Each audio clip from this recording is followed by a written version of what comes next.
L'autre soir, à la fête du village, il y a longtemps, il y a 15 jours, je rencontre l'ancienne femme d'un type de 50 ans que je connais, nommé Tancred, un pauvre type affligé d'une mère, autrefois d'une mère 68arde, complètement folle, divorcée 3 fois, qui l'oubliait à l'école quand il avait 7 ans. Un garçon que j'ai connu à 30 ans ensuite et qu'on pourrait appeler un instable, un type dont les jeunes d'aujourd'hui diraient qu'il passait la moitié de son temps complètement déchiré. Bière, marijuana, addiction aux films violents, il pratiquait les arts martiaux, il était obsédé par le fait qu'on pouvait tuer son adversaire en connaissant ses points vitaux, etc. Mais c'était aussi un type assez intelligent, assez beau, enfin il l'était dans sa jeunesse, et qui pleurait souvent, qui lisait beaucoup de bêtises aussi sur Internet, sur l'Apocalypse, les chakras, les rose-croix. Donc on avait quand même parfois envie de l'aider parce qu'il souffrait. Et il dessinait très bien, ce qui m'a donné encore plus envie de l'aider à une certaine époque.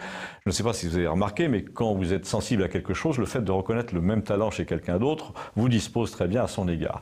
Donc là, je tombe sur son ex-femme, le soir de la fête, avec qui il n'était plus là depuis 20 ans. Mais ils ont une fille ensemble, et elle me dit « Je suis venu quand même à la fête de ton village pour me libérer l'esprit ». Pour me dire que je m'en fous, parce que figure-toi que Tancred est mort ce matin, il a été tué d'un coup de fusil par le fils machin. Faut dire qu'il était parti pour aller le tuer avec un couteau.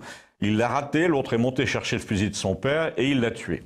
Du coup, cette femme intelligente et très droite, qui s'était mariée avec lui par charité 20 ans plus tôt, qui lui avait fait un enfant pour essayer de le tirer d'affaire, de le calmer, m'a dit « Tu vois, je suis venu quand même à la fête, et je viens de commander un double whisky. C'est tout ce que ça me fait, parce que finalement, c'est un soulagement, et pour lui et pour nous. Déjà, le fait qu'il n'ait tué personne.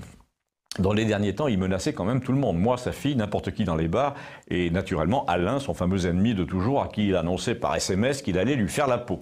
Évidemment, l'autre, le Alain, allait à chaque fois montrer le SMS aux gendarmes, et les gendarmes disaient « On attend qu'il fasse une tentative ». Alors, c'est toujours sympa, ça. Ensuite, elle m'a raconté qu'il était normalement sous suivi psychiatrique et qu'il avait des médicaments à prendre, mais que dans notre société, où la liberté de menacer les autres d'un couteau est pratiquement totale, personne ne vient s'assurer que tu prends tes médicaments. Tout le monde te dit qu'on peut rien faire tant que le type n'a poignardé personne. Et je vais te dire une chose qui te concerne, a-t-elle ajouté, donc à moi, tu étais l'un des rares en qui il avait confiance à une certaine époque, parce que tu l'as engueulé, tu lui as dit ce qu'il fallait faire.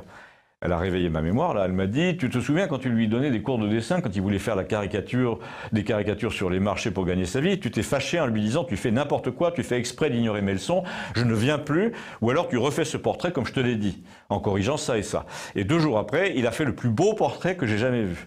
Mais ça a duré 4 mois. Ensuite, il est reparti en ville, il a habité avec des traînes savates comme lui, subventionnés comme lui, évidemment, et personne ne lui a plus donné de leçon. D'ailleurs, la raison pour laquelle on s'est quitté, Tancred et moi, me dit-elle, c'est que quand sa fille a eu 7 ou 8 ans, il s'est remis à boire, à traîner avec n'importe qui, à menacer les gens sur les parkings. Donc moi je dis que si la société ne laissait pas leur liberté et leur RSA et tous leurs droits complets à ce genre de mecs, y compris le droit de vote, de porter plainte, de harceler, si la société était capable d'intimider ces types-là au nom de la tranquillité des autres, eh ben, eux-mêmes seraient plus heureux. À un moment, il te plaçait, me dit-elle, au sommet de l'échelle.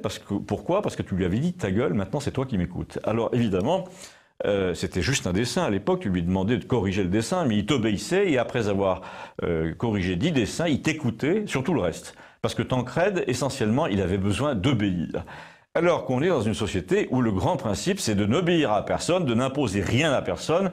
Moi, 10 fois, il m'a dit « Mais qu'est-ce que tu t'emmerdes à faire la chef de rayon dans ton magasin? T'as qu'à claquer la porte. » Eh ben, il y a 15 ans, je déballais les cartons avec mes 4 collègues, là, et désormais, c'est moi la directrice du magasin, et j'ai 9 employés sous mes ordres. Et lui, il est à la morgue. Parce que la société ne lui a rien imposé, parce que même les gendarmes n'ont rien voulu savoir. Et ce pauvre Alain, quand il est allé ce matin pour le tuer, est en garde à vue ce soir, alors que ça faisait 2 ans que Tancred expliquait à tout le monde, gendarme compris, qu'il allait le tuer. Mais non, en ce moment, il le traite comme s'il y avait un doute sur la légitime défense, et là je suis écœuré. Mais voilà une excellente conclusion, et ça c'est la mienne, à laquelle vous ajouterez sans doute qu'il faudra bien sortir un jour de cet écœurement, d'une manière ou d'une autre.